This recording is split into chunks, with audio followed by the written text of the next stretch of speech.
You feel deeply understood and validated by someone, yet you find they can instantly pivot and wound you with surgical precision. Why does their compassion feel like a setup? This is the dark psychological paradox of the emotional tactician, a strategy that converts intimate disclosure into actionable intelligence. Okay, so how do we even begin to unpack this? To really get to the bottom of this incredibly methodical pattern, we need a roadmap. We're going to start with what we're calling the compassionate predator paradox.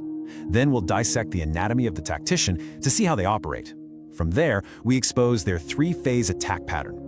We'll dig into the psychology of control versus connection, and then, most importantly, we'll get into how to deactivate the playbook, and finally, how to take back ownership of your vulnerability. So, let's start with the core contradiction here.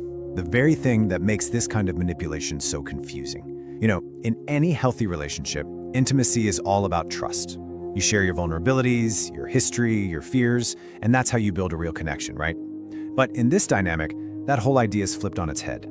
Intimacy is no longer about connection, it's about reconnaissance. The very thing that's supposed to make you feel safe is actually being collected as intelligence for a future attack. And if you've ever been in this situation, you know exactly how unsettling this feels. It's this deep sense of dissonance where you're asking yourself, am I just being paranoid? Am I making this up? But here's the thing, what you're feeling is not paranoia. It's your intuition picking up on a very dangerous pattern. It's like a primal alarm bell going off, telling you that the empathy you're receiving is conditional. It's not leading to support. It feels like it's leading somewhere else. You're sensing the pieces being moved on a board for a game you don't even know you're playing. And this is a really crucial point. We're defining a specific type of person here. This isn't about a normal, messy argument where someone gets upset and says something they regret. We've all been there. No, the emotional tactician is different. This is a calculating individual who sees your entire emotional landscape, your fears, your past traumas, your deepest insecurities, not as a part of you to be cared for, but as a set of data points. Data to be collected, cataloged, and then deployed with ice-cold precision to achieve one single goal: control. So let's pull back the curtain and see how this emotional playbook actually gets built. It's so important to get that none of this is random. It's not impulsive. It is a deliberate, methodical process of what you can really only call emotional espionage. The whole goal is to create a huge information advantage, where they know every single one of your vulnerabilities and you know absolutely nothing about their real intentions. The behavior of an emotional tactician is almost always rooted in a specific psychological profile. We're talking about individuals who score high on what are called the dark triad traits. Think psychopathy, a profound lack of empathy, and Machiavellianism, which is a strategic, the ends justify the means approach to relationships. For them, the goal isn't connection. It's what's called maximum control through predictive exploitation. They're not just trying to win an argument. They're trying to build a working model of your mind so they can predict exactly how you'll react and exploit it every single time. And this whole strategy unfolds in three distinct phases. First, you have reality mining. This is pure data collection. Next comes vulnerability mapping, where all that data gets organized to pinpoint your biggest triggers. And finally, they do low-risk testing, little trial balloons they send up to make sure their map is accurate before launching a major attack. Honestly, it has more in common with a military operation than a personal relationship. So first up is reality mining. This is where it all begins. They create this bubble of intense, almost overwhelming intimacy. They'll ask these deep, probing questions about your past, your childhood, your biggest regrets. And to get you to open up, they might even share a supposedly vulnerable secret of their own, which, by the way, is often completely made up. To you, it feels like this incredible moment of connection. You're sharing your deepest fears and traumas, but to them, it's a mining operation. They're just logging strategic resources for their playbook. Okay, so once they've mined all that data, they move on to vulnerability mapping. The tactician is mentally and sometimes even literally cataloging everything you've disclosed. They're not just listening, they're analyzing it for weak points. They're looking for the most reliable emotional triggers, the exact words or memories that will predictably cause you to panic or feel guilty or just give in. They're essentially creating a detailed topographical map of your emotional world, marking all the best places to attack. And finally, before they launch a full-on assault, they run low-risk tests to refine the playbook. These are small, totally deniable probes.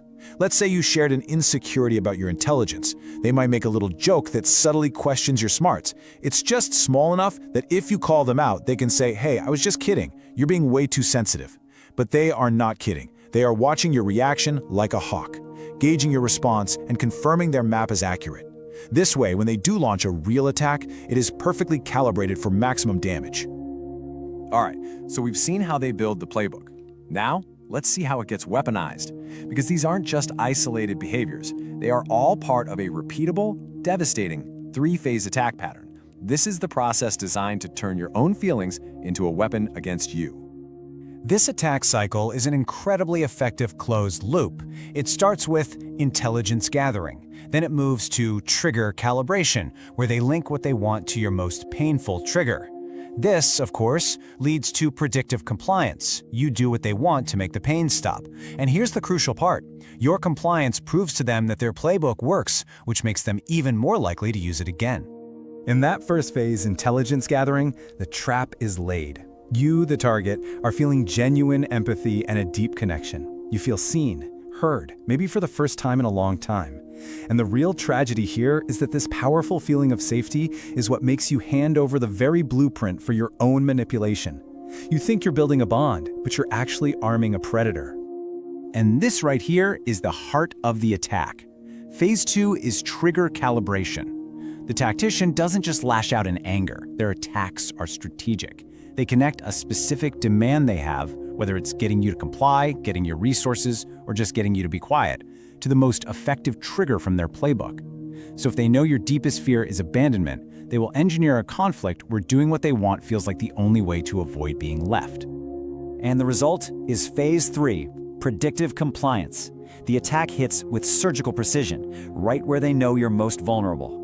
The emotional pain is so sudden, so accurate, and so overwhelming that your gut instinct is just to do whatever it takes to make it stop. You comply with their demand, not because it makes sense, but out of a desperate need to stop the pain. And in doing so, you prove their model was right all along. So what's the psychological engine that drives this whole devastating dynamic? Why on earth does it work so well? Well, it all comes down to a fundamental mismatch in what the tactician and the target are actually looking for. This really lays it all out. The tactician is motivated by one thing: predictive control. They want to turn the messy world of human emotion into a simple formula. Their method is to create information asymmetry, where they know all your weaknesses and you know none of their intentions. Meanwhile, the target's vulnerability is a very human need for validation. And their big mistake? Confusing the tactician's intense data collection for real empathy. It is the absolute perfect storm for exploitation. And this is why these attacks are just so paralyzing. The victim is floored, not just by the pain, but by the shocking accuracy of it. It feels like the tactician has some kind of unique, almost psychic insight into the deepest parts of your soul. But the truth is, they don't have insight. They have data. Data that you gave them, because you thought you were confiding in someone who actually cared. Okay, that was heavy, but you are not powerless in this situation. It is absolutely possible to deactivate this playbook, and the key is to shift your mindset from one of open sharing to one of, basically, data security. It all starts with being radically restrained about what emotional data you share and with whom. So, here are 3 powerful countermeasures you can start using. First, conduct a Data-For-Value Audit. Second, identify and name the personalized attack when it happens. And third, enforce a no playbook update policy. Look, these aren't just vague ideas. They are active defensive strategies designed to jam their intelligence gathering machine and make their playbook totally obsolete. The first and most important defense is this: the Data-For-Value Audit. Before you share something deeply personal, especially early on, just pause and ask yourself this question: is this an asymmetrical request? In other words, is this person asking for my deepest secrets without having a long, consistent track record of being trustworthy? Real intimacy is built slowly, symmetrically. They share, you share. They show up, you show up. If you find you're the only one over-disclosing, you are giving away a huge strategic advantage for nothing in return. The counter move is simple. Only give low-stakes answers until real trust is earned over time. The second strategy is to identify and name the attack. When an attack hits with that signature, unnatural accuracy, when they use your own words against you, call it out. Saying this exact phrase, calmly and firmly, does 2 things. First, it shows them you see the premeditation. And second, it breaks their script. You're no longer just a victim of the attack. You're an analyst who has just identified the weapon. And this all brings us to the most empowering takeaway of all. The tactician's power isn't really theirs. It's granted to them by the data you provide. That means breaking their playbook is completely within your control. It's about reclaiming your own personal data security. So let's wrap this all up. The emotional tactician is the predator who studies your feelings like a playbook. Their power comes from a cold, calculated pattern.